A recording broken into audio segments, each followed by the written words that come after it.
Welcome back to the channel guys W T here. তো ওখানে আছি আগরতলা রেলওয়ে স্টেশনের মধ্যে।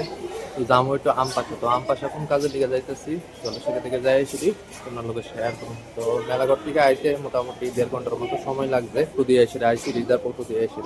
তো আইসের এখন পৌঁছাইছি আগরতলা রেলওয়ে স্টেশনে। ট্রেন হইল সকাল 11টা 16।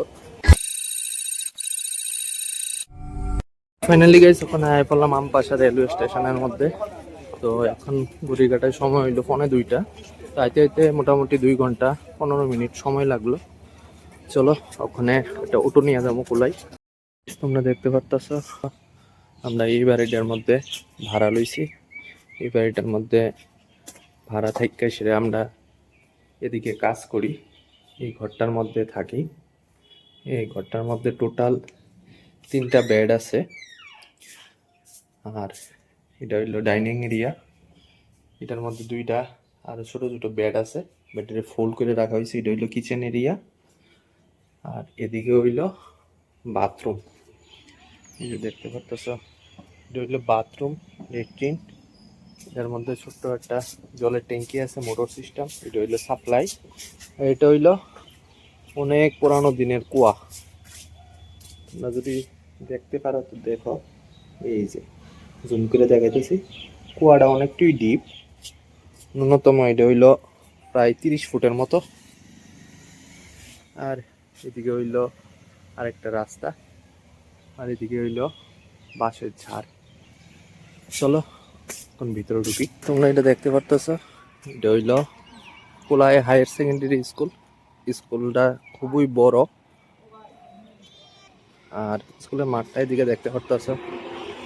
স্কুল মাঠ তো এখন মাত্র ছুটি হয়েছে দেখা যাইতেছে।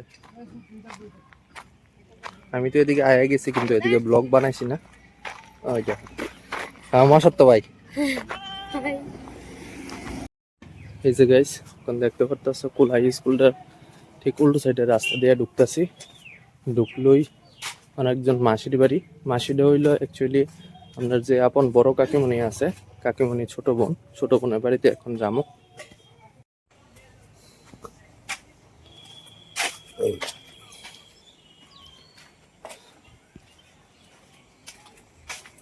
মাসির বাড়ি থেকে বাইরে এসে বিকালবেলা আমার ভাই আর আমি সামনেই বাড়ির সামনে একটা জায়গা আছে, এই জায়গাটার মধ্যে যাইতেছি।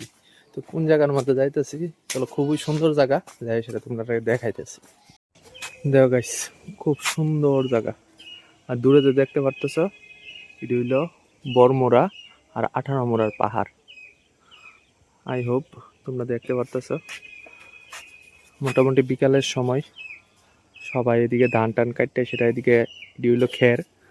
আর যারা জানো না এটিতে অনেকে বন করে সেটাও ডাকে। এটি হইলো খের। এটি হইলো গরুর প্রধান খাদ্য। ওষুধ দানা এদিকে মোটামুটি কাটা হয়ে আছে গা, সবার ক্ষেতই মোটামুটি খালি। আর এটা হইলো একটা পুকুর। হ্যাঁ, কীর্তনের জন্য আমরা এখান থেকে নেড়া নিয়ে তারপর ওই বনের যে ঘর হয় এটা বানাবো, বুড়ির ঘর। ডাইরেক্ট কথা, খুব সুন্দর জায়গা। একমাত্র কেউ যদি গ্রামে আয়ো এই সুন্দর দৃশ্যটি তোমরা উপলব্ধি করতে পারবা। বাকি আমরা যত সময় টাউনে থাকছি, টাউন থেকে বড় হয়েছি, টাউনেই আমার জন্ম, এই দৃশ্যটির থেকে বঞ্চিত আসলাম। মাঝে মধ্যে যে সময় মেলা করে আইতাম তখন এই জিনিসটি দেখা যেত, মানে দেখতে পারতাম আর কি। চলো বিকাল তো ইয়া, এখন সন্ধ্যা গড়াইতেছে, মাসির বাড়িতে যাই।